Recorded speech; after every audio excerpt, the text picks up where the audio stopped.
Ассаламу алейкум. Сурадыңыздар, жооп берем долбоору. Биз ошо социалдык желелерден мага келген суроолордон илгеп, маанилүү дегенин алып, аны тарбиялап силерге алып чыгабыз жана жообу менен силерге жеткиргенге аракет кылабыз.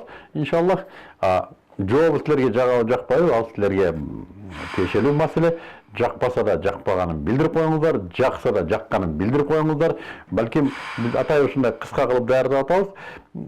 Башкаларга дагы жеткиргенге оңой болсун. Бул суроолорду чыгарганыбыздын максаты эмне?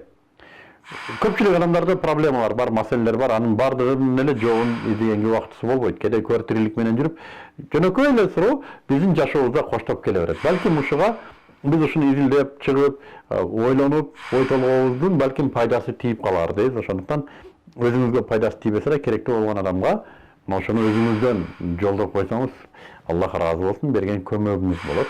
Атай ошо кыска кылып атабыз, бөлүшкөнгө оңой болсун деп. WhatsApp аркылуу, башка социалдык желелер аркылуу таратканга да оңой. Бул да сизге бир кандай десем, дагы бир жакшылык жолундагы иш. Анда кезектеги суроо.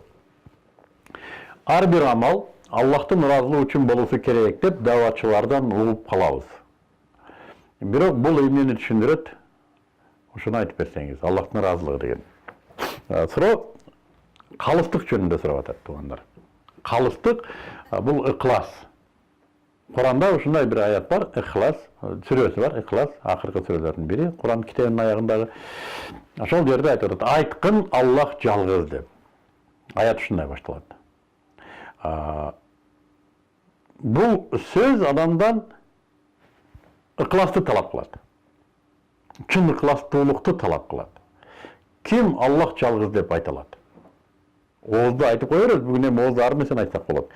Бирок өзүң менен өзүң жеке отурганда сен чын эле Аллахты жалгыз деп билесиңби? Же башка нерселер да сенин жашооңдо маанилүүбү? Мына ушул нерсе далил болуп эсептелет. Ыкласыңа далил болуп эсептелет. Сага акча маанилүүбү же Аллахпы?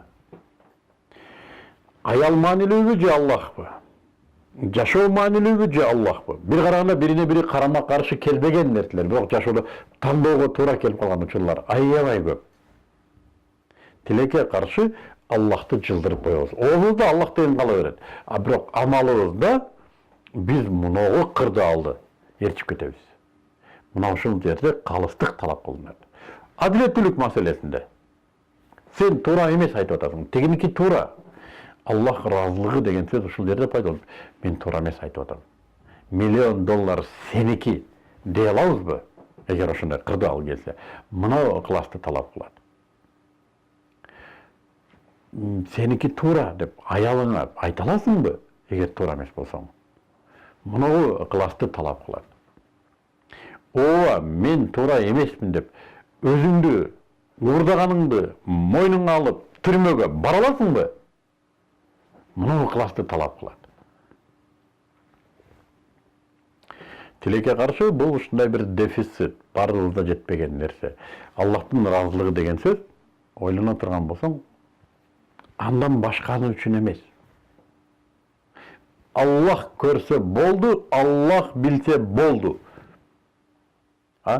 Тилекке каршы азыр Аллахтын ыраазылыгы деп туруп элге иштейт. Элге, эл көрсөнгө иштейт.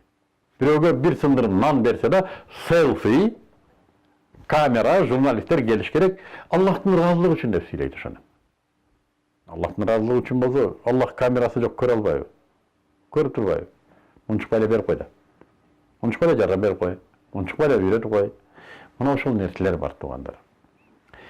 Тилекке каршы бул өтө мындай бир кенен чөйрөнү камтыган кубулуш. Ошондуктан муну жүрөктөн чыгаруу оор. Мага деле оор. Кээде мактанып ийгениңди билбей каласың, кээде сүйлөп ийгениңди билбей каласың. Пендебиз да. Ошондуктан колуман келбейт экен дебейбиз. Күндөп, түндөп бул калыстыкты тургузуш керек, кура бериш керек. Бул калыстык имарат. Мен ушундай тилеймин, что жашоомдо калыстыгым туруп калса экен. Şu жашоомдо ыкласым туруп калса экен деп тилейм. Şu Аллах Субхану ва Тааланын алдына барганда калыс Аллахтын ыраазылыгы үчүн эмнени кылдың десе, деп калса, же ушул маанидеги суроо берилсе, артымда Аллах разылыгы үчүн кылган иштерим көп болсо да,